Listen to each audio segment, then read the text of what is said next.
আবারও ইসরায়েলে ভয়াবহ হামলা চালালো ইরান। মধ্যপ্রাচ্যে আবারও অশান্তি। ইরান চালালো আরেকটি ভয়াবহ হামলা। লক্ষ্য এবার ইসরায়েলের গুরুত্বপূর্ণ ঘাঁটি। ইরান ইসরায়েল উত্তেজনা যেন থামছেই না।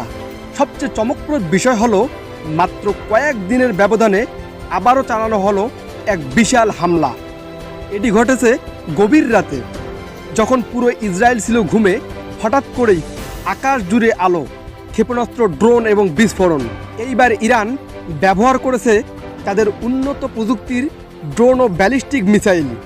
লক্ষ্য ছিল সামরিক ঘাঁটি, গোয়েন্দা কেন্দ্র এবং তেল আবিবের নিকটবর্তী কয়েকটি গোপন এয়ার ডিফেন্স স্টেশন। একাধিক স্থানে বিস্ফোরণের শব্দে কেঁপে ওঠে শহর।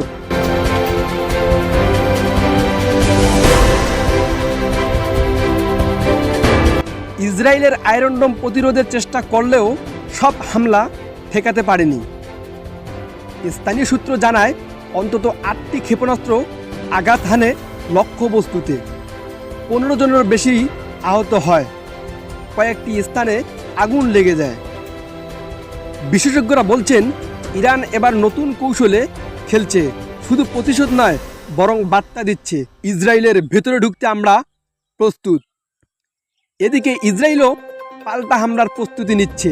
মধ্যপ্রাচ্য পরিস্থিতি ভয়াবহ রূপ নিতে পারে যে কোনো সময়। এই সংঘর্ষ কোথায় গিয়ে ঠেকবে? তৃতীয় বিশ্বযুদ্ধের আশঙ্কা কি বাড়ছে? কমেন্টে জানান আপনার মতামত।